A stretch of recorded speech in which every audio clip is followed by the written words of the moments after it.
Halo, selamat bertemu lagi dengan saya, Kefas, dari Lembaga Kursus dan Pelatihan Kinayung Dharma. Kita sekarang berada di video tutorial pijat refleksi. Kita belajar untuk menjadi kompeten, supaya dapat bekerja secara profesional. Pada kesempatan ini, saya akan melanjutkan video yang lalu, kira-kira 2 video. Yang sekarang adalah video yang ketiga, dan di dalam bagian ini kita akan mempelajari langkah yang pertama di dalam membuat diagnosa tradisional, yaitu menggali tanda dan gejala kelainan. Kita akan menggali tanda dan gejala kelainan serta mengumpulkannya memakai pertanyaan pemeriksaan standar. Apa isi pemeriksaan standar itu? Pertanyaan pemeriksaan standar itu berkaitan dengan apa yang menjadi keluhan utama, kemudian apa yang menjadi keluhan tambahan, kapan mulainya terjadi keluhan dan kapan mulainya terjadi keluhan tambahan, lalu bagaimana terjadinya, serta sudah diobati dengan pengobatan apa saja. Pertanyaan-pertanyaan ini akan menyebabkan kita mempunyai jawaban yang merupakan data dari tanda dan kelainan. Pada langkah yang sekarang, kita hanya berusaha untuk mengumpulkannya dan belum untuk menganalisanya. Nanti pada langkah yang kedua, kita akan menganalisa tanda dan kelainan. Untuk lebih jelasnya, mari kita belajar pada beberapa studi kasus. Studi kasus yang pertama yaitu kasusnya Mbak Rini. Kasus Mbak Rini ini adalah seorang gadis yang berusia 24 tahun, dan dia datang ke klinik refleksi dan diperiksa oleh terapis Galuh. Kita perhatikan dialognya dan bagaimana data dan gejala itu dikumpulkan. Terapis Galuh menanyakan, "Oke Mbak Rini, sekarang apa yang Mbak Rini keluhkan?" Lalu Rini menjawab, "Ini loh Mbak, lutut saya itu nyeri. Kadang-kadang itu bunyi mak klik begitu." Lalu terapis Galuh mencatat di dalam keluhan utama sebagai nyeri lutut. Galuh melanjutkan, "Apakah ada keluhan lain Mbak, supaya nanti diterapi sekalian?" Lalu Rini menjawab, "Ini loh Mbak, pinggang saya, bukan pinggang ya, pinggul saya itu sering terasa kemeng gitu loh Mbak." Lalu Galuh mencatat dalam catatannya sebagai keluhan tambahan pinggul nyeri. Galuh melanjutkan, "Kapan Mbak itu mulai terjadi nyeri lututnya?" Rini menjawab, "Kurang tahu Mbak, kira-kira 3 minggu yang lalu, pulang dari camping itu." Galuh tidak melanjutkan dengan keluhan tambahan, tetapi dia langsung menanyakan bagaimana terjadinya. Mbak Rini ingat kapan, bagaimana mulai terjadinya nyeri lutut itu? Rini menjawab, "Tidak Mbak, seingat saya 3 minggu yang lalu pulang camping, lalu bangun tidur gitu, tak pakai berdiri kok lutut saya itu sakit dan bunyi maklek gitu loh Mbak." Lalu Galuh mencatat bagaimana terjadinya dengan satu catatan tidak jelas, tetapi nanti akan kita analisa apakah kemungkinan yang bisa menjadi penyebabnya. Tetapi saat ini Galuh hanya mencatat tidak jelas. Lalu Galuh melanjutkan dengan pertanyaan, "Sudah diobati apa saja?"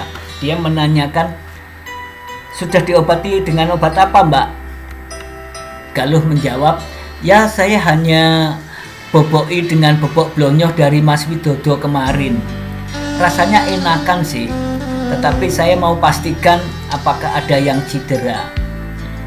Ini studi kasus dari Mbak Rini yang sudah dikumpulkan oleh terapis Galuh dan kita biarkan demikian dulu. Nanti pada laga yang kedua akan kita analisa.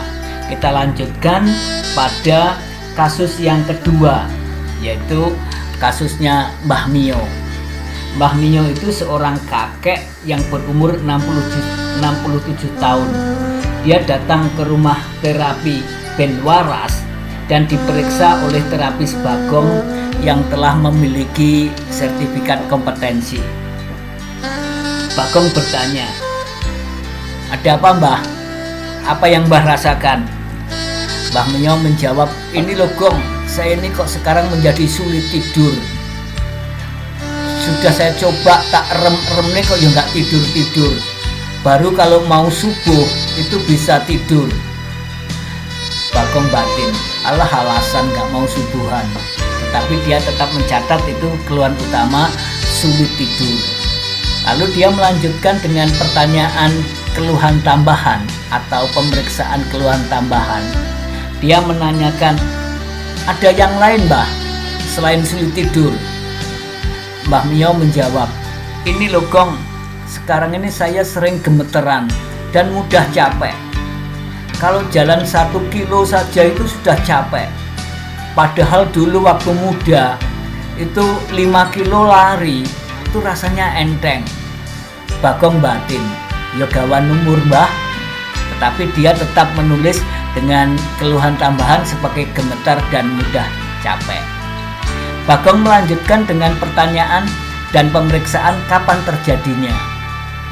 Dia menanyakan demikian, "Kira-kira kapan Mbah mulainya kalau Mbah Mio itu sulit tidur?" "Nggak jelas loh Gong. Lelek gemetarannya juga nggak jelas.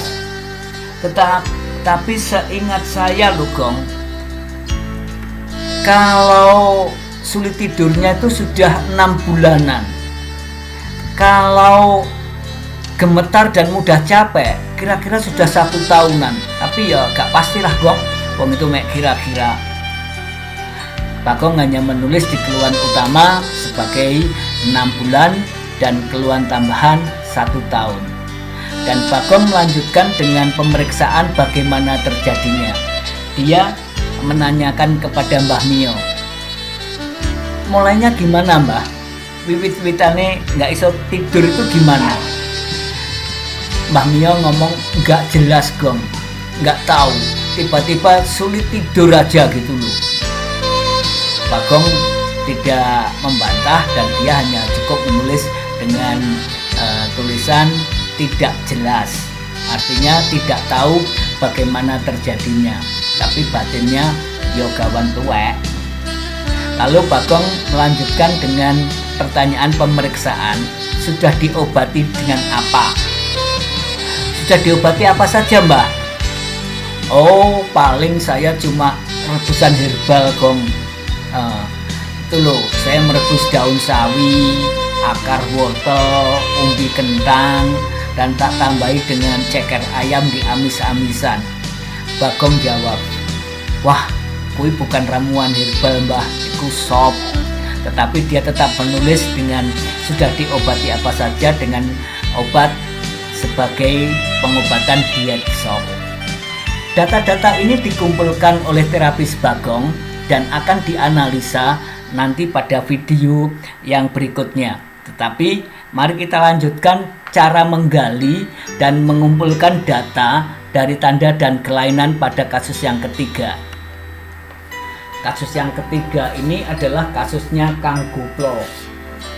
Kang Guplo itu laki-laki umur 34 tahun, jomblo, dan dia datang ke klinik golek tombo dan diterapi oleh terapis Ricky yang baru saja lulus tetapi belum uji kompetensi.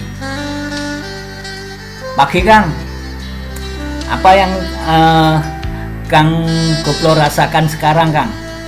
Kang Goplo jawab, "Ini loh Rick, pundak dan leher saya itu kok kaku dan sakit, terutama untuk noleh." Ricky batin, "Yojo telah toleh Kang, lek sakit tinggi noleh rasa noleh. Tetapi sebagai terapis dia mengumpulkan data bahwa keluhan utamanya itu pundak dan leher sakit. Lalu Ricky melanjutkan pemeriksaannya pada keluhan tambahan. Dia menanyakan ini, ada lagi Kang? Mumpung neng ini rumah terapi, engko diterapi semua biar pulang dengan enak. Ini loh Gong, ini loh Rick, kepala saya itu kok sering pusing dan sering kembung. Lalu Ricky menulis di keluhan tambahan sebagai pusing dan kembung. Dia melanjutkan dengan pertanyaan kapan terjadinya keluhan itu. Dia menanyakan keluhan utamanya, kapan Kang pundakmu terasa sakit? Kira-kira 2 bulan yang lalu lah, Rick. Nah, pusing dan kembungnya tuh sejak tiwuk minggat itu loh. Saya malah suka pusing dan kembung. Oh, kira-kira kapan itu? Ya 6 bulanan lah. Bagaimana terjadinya? Ini pemeriksaan lanjutan dari kapan. Ricky menanyakan dengan wiwitannya piye Kang? Nggak tahu Rick, waktu tiwuk minggat itu saya malah sering pusing dan saya sering ngedrop. Lalu Ricky menulis dalam catatannya, ini sebagai penyebab penyakitnya adalah pacarnya minggat. Wes diobati apa saja Kang? Wah, ora tak obati apa-apa. Paling tak gawa ning ngene Mbah Sumo supaya dienyet-enyet. Mbah Sumo itu tukang pijat tradisional yang sudah dikenal oleh Ricky. Dan Ricky menulis sudah diobati dengan pengobatan terapi pijat tradisional. Nah, data-data ini kita kumpulkan atau terapis kumpulkan, kemudian nanti akan dianalisa. Paling tidak sekarang sebagai langkah yang pertama, para terapis tadi sudah bisa menggali tanda dan kelainan gangguan yang akan menjadi dasar analisa. Dan itu akan dipelajari dalam video-video selanjutnya. Pada saat ini kita telah belajar cara menggunakan pertanyaan pemeriksaan standar untuk menggali dan mengumpulkan tanda dan kelainan gejala. Akhirnya, jikalau ada ladang dan di sana kita bisa mandi, kalau kita ada waktu yang panjang, kita akan bisa belajar lagi. Selamat belajar, bertemu kembali pada pelajaran berikutnya.